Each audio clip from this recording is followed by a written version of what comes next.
We've started. You have to edit that, maybe. He was quick there, wasn't he? No 3-2-1 like the other fella does. Oh no, he was absolutely ruthless. Bang in there, get on with this, lads, get talking. What have you got for me? This is the lunchtime roundup. It's a bit late today.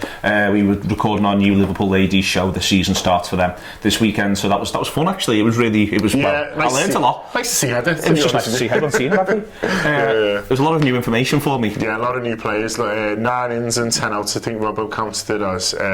So yeah, many people's Liverpool summer dream for the men's side this summer. Go on. Well, always if you had some people's way, yeah. But yeah, no, it was a good show, and so that'll be out. Is it tomorrow? I think it'll be tomorrow. Yeah. Should everything goes as planned. But yeah, in terms of the news and stuff like that, it's just all kind of build up to tomorrow, really, isn't it? Thursday, yeah. I keep thinking it's the wrong day as well. No, it's Thursday. All the build up to Thursday, really. I've noticed that Liverpool have decided to do it slightly different from Man United. The rule is you've got to. The UEFA rule is you've got to be within 27 miles.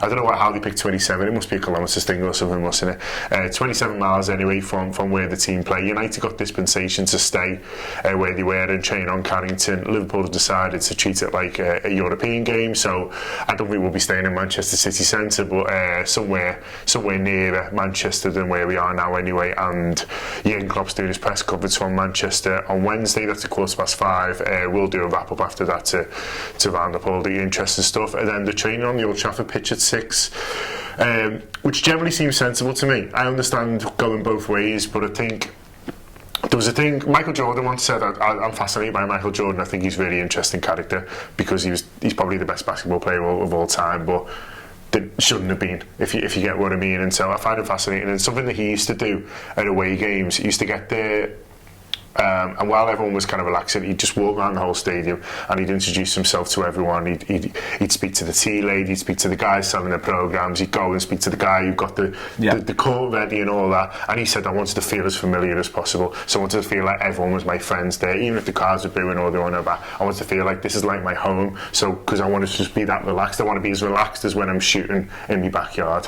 And that was what he used to do, and I thought that was a really interesting way of overcoming this idea of, well, this is an away ground and I'm not sure about this, and the showers are a bit small, just to make you feel as comfortable as possible. And for some of these players, they maybe haven't played at Old Trafford many times. It might just be kind of once or twice in their careers, and for others, and I think training on the pitch the night before, doing a press conference for Jurgen and having a laugh and kind of acting like you own the place a bit, maybe, you know what I mean, and then kind of staying over with the team, getting up, going through the process. I think generally that's a better way of doing it than staying with your familiar and staying with your families and things like that. So it feels less like an incursion into enemy territory and more like it's just a football match. I agree with you completely, to be honest. I'm surprised.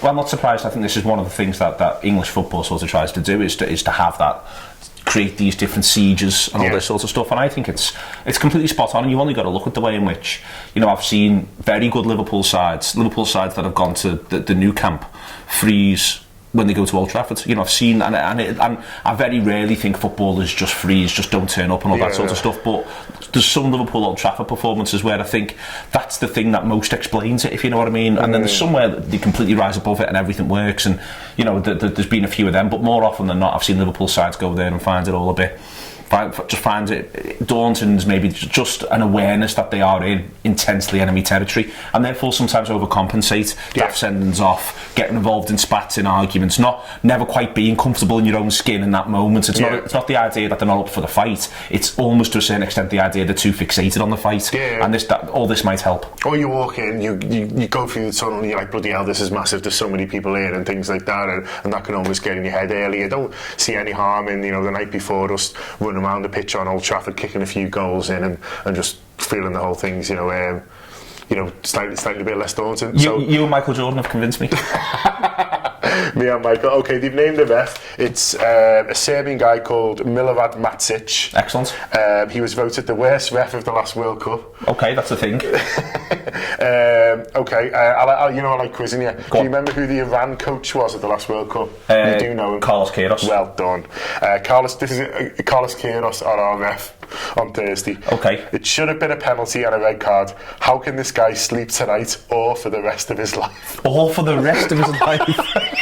I love that. I mean, I hope he has slept since then, or he's going to be rubbish on Thursday. I'm going to keep his eyes open. He's absolutely racked with doubt. Needs a big game to get over it, to put it to bed. Yeah. Final whistle goes and he just falls asleep in the middle of the pitch. I mean, to be fair to Carlos, I mean, I've been wronged in the past on sporting occasions, but I've never wished that someone never sleeps the rest of their life. I thought that was brilliant, so I wanted to get that in. Just before we go as well, Aldo, our mate John Aldridge. Oh, what's he said? On set plays, he said, it's embarrassing how poor our set plays are. I've been waiting for months for them to improve, but it's not happening. If anything, they're getting worse. You're probably right. Yeah, I mean, there's a thing, I think someone tweeted from Article, someone said, which is true, which every team in the world thinks they're rubbish at set pieces. So, I mean, yeah. I think if you spoke to every team every fan, well, not every fan, but a couple of fans from every club and said, do you think you're average, below average, or above average at set pieces? I reckon more than half would say below average. Most definitely. Which can't be right. No, it can't be, because where's average? Well, what becomes so average? I think there is that, but I think Liverpool are particularly bad at them at the moment, and I think everyone focuses on the delivery, and I don't think the delivery's been great, but there's also not a lot of lads in our team who can head it in.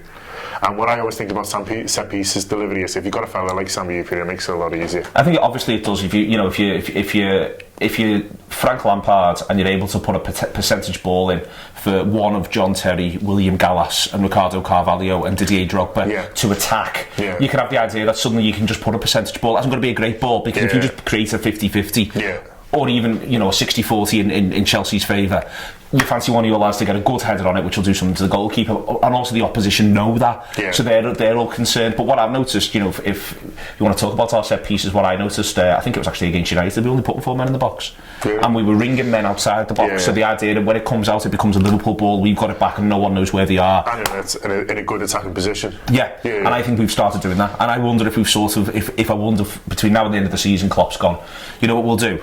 Forget the idea of actually scoring from a corner. It'll be nice if we can, but let's have the idea that we're the first to the ball when it comes out, in a good attacking position, and we're better than them. We're all right at them. Maybe. There we are. So there's wisdom from Jordan and Atkinson, both known philosophers. Often grouped together. Me and Michael Jordan often grouped together. We both got hang time. Thank you very much for